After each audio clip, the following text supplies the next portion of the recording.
Welcome back to this week's Inside the Idaho Vandals with head coach Paul Petrino. I'm Dennis Patchen. Last home game of the year. When somebody says that to you, what's the first reaction you have?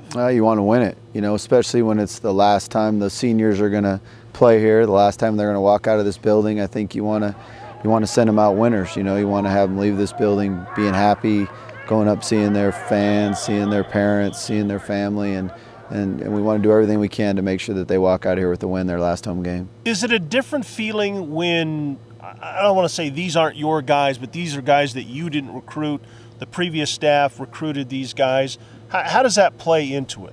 No, I think by the end of the season, it's still, you've gotten closer to the guys, you understand them, you know them. So, there's a definite, you feel bad. You feel that you're not going to be around them anymore. We still have 2 away games, but at the end of the season, you're not going to. That's part of what the greatest thing about coaching is coming out to practice every day, being around them, seeing them every day, seeing them get better, working with them, trying to have them improve, and just trying to teach them to be better men so they can go on and be successful in life. So it's always a sad thing when they leave. It's probably a little more sad if you've been with them for 5 years and then they leave. But it's still always it's always a game that's a little bit sad when it ends. But the final game of the season is probably more that way. But we want them to leave this dome as winners their last home game. Yeah, I was gonna. If the final game of the year is at home, is that tougher than like this game? You still have more games to play? I think so. I think it's the final game when you go into that locker room afterwards and they know, hey, they're not going to be here anymore and you're not going to coach them anymore. I think that's always kind of the one that makes you a little choked up and a little sad. But this will be their last game here, and we need to come out, and they need to do everything they can first of all, and then all the younger guys need to do everything they can to make sure that we send them out here as winners. How much pressure, and you've played this game, you coached this game for a long time, how much pressure do the juniors and the sophomores and the freshmen feel in this game? They should. I hope they feel a lot that they're going to try to do everything in their power to make sure that they send those guys out, because they'll want those underclassmen to do it for them in their senior year.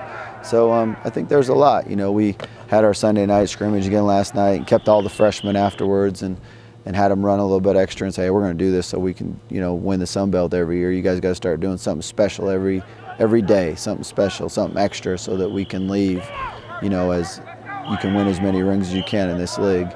And I said, but then also this weekend we got to do everything we can to help those seniors go out as winners. Talk about this weekend in Old Dominion. They're 6-3, a little bit misleading though. They played a lot of FCS schools as opposed to FBS schools. Where are the Monarchs? What are they doing? Good. How good are they? They're pretty good. They played Pitt real tough. They were up 10-0, played them right all the way into the fourth quarter. Played East Carolina pretty tough. The only team that's really that they weren't, that kind of blew them out, that they weren't competitive against was Maryland. And they're a good team. And sometimes having some of those other games, is misleading, but it also teaches you how to win. It also makes you feel how to win. And as you go into fourth quarters, they won one game where it was a big-time scoring match all the way to the end. And, so they'll be a tough team. They got a good quarterback. They throw the ball well. They got a couple guys defensively that are good-looking guys, that they definitely look the part and they run around. So it'll be a tough game, and we just got to obviously do a better job of defending the pass than we did last week. We got to control the ball and get touchdowns. And so it'll be definitely an exciting game. I think people should come out and watch it. It'll be I think it'll be good, up and down the field game, and so high scoring, and we got to win it in the end. As college football evolves, is defending the pass becoming more and more important? Yeah, I think it is. Sometimes from week to week it's a little bit different. Going into last week, they were a running team all the way, but I think week in and week out, you're defending the pass a lot more than you used to. So for teams who run the ball, and you've been running the ball better, does that give you any advantage then? It does, and a lot of the reason we've been doing it even more, as the years go on and we build the program, I'd really like to throw the ball around the field and then make them defend that and then run it. But I've been trying to run it more kind of to help the quarterback out, to take hits off of him, to help the O-line out, and to help the defense. And, yardage-wise and even points-wise, we did help the defense last week. They weren't on the field as much. We controlled the ball a lot more. We had 10 more plays than they did. So I think when you can run the ball, you can help your quarterback and your defense out a little bit. So right now that's what we got to do. But hopefully, whether it's midway through next year or all of next year or definitely 2 years from now, we're back throwing it a ton and then making them play that and then running it. You got one home game left. You got 3 games left. You got less than a month of the season left.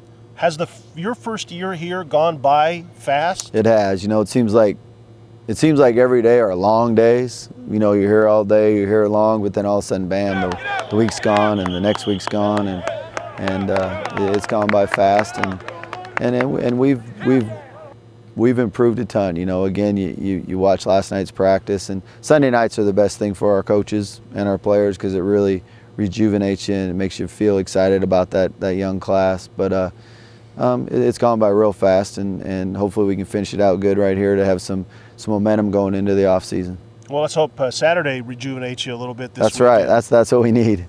Paul Petrino joining us every week. He'll be back with us next week when we continue Inside the Idaho Vandals, a championship, a WAC championship for one Vandal team, and playoffs on the horizon for a couple of more. We'll talk about that next when Inside the Idaho Vandals continues.